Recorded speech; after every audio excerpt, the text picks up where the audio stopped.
dalam Yohanes 14 ayat 1 berkata, "Jangan gelisah hatimu, percayalah kepada Allah, percaya jugalah kepadaku," kepada Yesus.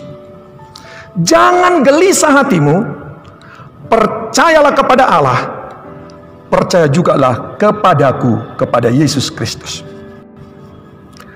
Kalau kita percaya dan mengenal siapa Allah Bapa, Allah Anak Yesus Kristus, dan Allah Roh Kudus, tidak ada lagi dasar bagi kita untuk takut, gelisah, khawatir, dan panik. Siapakah Allah Bapa? Selalu kita deklarasikan pengakuan iman rasuli kita. Aku percaya kepada Allah Bapa yang Maha Kuasa, Khalik langit dan bumi.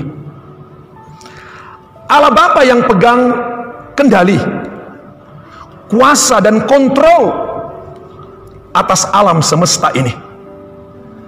Bahkan Matius 10 ayat 29 sampai 30 berkata, "Bukankah burung pipit dijual 2 ekor seduit? Namun seekor pun tidak akan jatuh ke bumi di luar kehendak Bapa.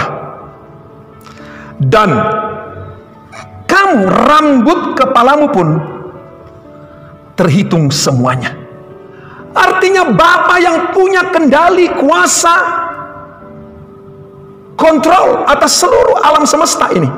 Bahkan seekor burung pipit pun ada dalam kuasa kendali Tuhan. Rambut kita dihitung oleh Tuhan semuanya. Itu sebabnya nggak perlu takut. Bapa kita yang berkuasa dan berdaulat. Apa yang kita takutkan?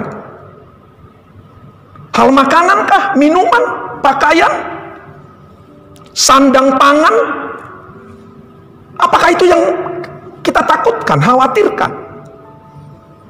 Matius 6 ayat 31 sampai 33 berkata, "Sebab itu janganlah kamu khawatir dan berkata, apakah yang akan kami makan? Apakah yang akan kami minum? Apakah yang akan kami pakai? Semua itu dicari bangsa-bangsa yang tidak mengenal Allah.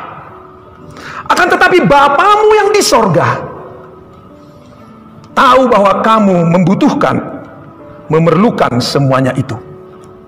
Tetapi carilah dahulu kerajaan Allah dan kebenarannya, maka semuanya itu akan ditambahkan kepadamu." Mari kita mengenal siapa Bapa kita. Bapa yang baik, Bapa yang bertanggung jawab atas seluruh ciptaannya dan kepada kita, khususnya anak-anak Allah. Jangan gelisah, percayalah kepada Allah Bapa, percayalah kepadaku, kepada Yesus Kristus. Siapakah Yesus? Yang kedua, siapakah Yesus Kristus? Yesus Kristus mati di kayu salib untuk menebus dosa-dosa kita. Dia dikuburkan, bangkit pada hari yang ketiga, naik ke sorga, duduk di sebelah kanan Allah, Bapa yang Maha Kuasa, dan akan datang kembali untuk menghakimi orang yang hidup dan yang mati. Siapakah Yesus Kristus? Yesus adalah jalan, kebenaran, dan hidup. Tidak ada seorang pun yang datang kepada Bapa atau masuk ke sorga kalau tidak melalui aku. Hanya melalui Yesus kita masuk selamat ke sorga. Di luar Yesus kita tidak bisa selamat, kita tidak dapat masuk ke sorga. Siapakah Yesus? Dialah pembela kita. Yesus membela kita. Roma 8 ayat 34 berkata, Kristus Yesus yang telah mati, bahkan lebih lagi yang telah bangkit, yang juga duduk di sebelah kanan Allah, yang malah menjadi pembela bagi kita, yang malah menjadi pembela bagi kita. Itu sebabnya kita tidak perlu lagi membentuk front pembela Yesus, FPY, karena Yesuslah yang menjadi pembela bagi kita. Apapun perkara yang diizinkan kita hadapi, Pastikan Yesus menjadi pembela dalam perkara kita. Kalau Yesus menjadi pembela dalam segala perkara kita, kita pasti menang. Kita pasti lebih daripada pemenang. Segala perkara dapat kutanggung di dalam Dia, Yesus, yang memberikan pembelaan kepada kita. Yang ketiga, Bapak Ibu Saudara-saudari, percayalah kepada Allah Bapa, percaya jugalah kepada Yesus, percaya jugalah kepada Allah Roh Kudus. Siapakah Roh Kudus? Roh Kudus diberikan Bapa kepada kita untuk menyertai, menolong, menghibur, dan menuntun kita. Jadi Roh Kudus itu diutus Bapa dari sorga untuk apa? Untuk menolong kita, untuk menghibur kita, untuk menyertai kita, untuk mengajari kita, untuk memimpin kita dalam perjalanan hidup rohani kita ini. Yohanes 14 ayat 16 sampai 17. Aku, Yesus, akan meminta kepada Bapa, dan Ia akan memberikan kepadamu seorang penolong, supaya Ia, penolong itu, menyertai kamu selama-lamanya, yaitu Roh kebenaran, Roh Kudus. Dunia tidak dapat menerima Dia, sebab dunia tidak melihat Dia dan tidak mengenal Dia. Tetapi kamu mengenal Dia, sebab Ia menyertai kamu dan akan diam di dalam kamu selama-lamanya.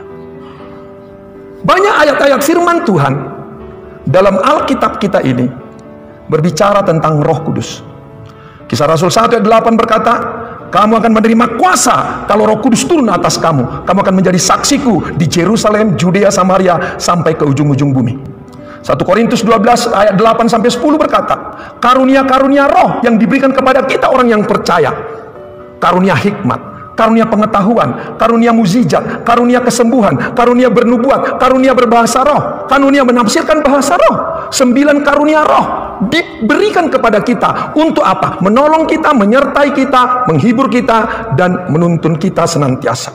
Firman Tuhan juga berkata, 1 Yohanes 4 ayat 4, Roh Kudus yang kita terima dari Tuhan itu lebih besar daripada roh apapun yang ada dalam dunia ini. Itu sebabnya marilah kita menyembah Dia di dalam roh dan kebenaran. Pasti kita akan memperoleh kemenangan, bahkan lebih daripada orang-orang yang menang.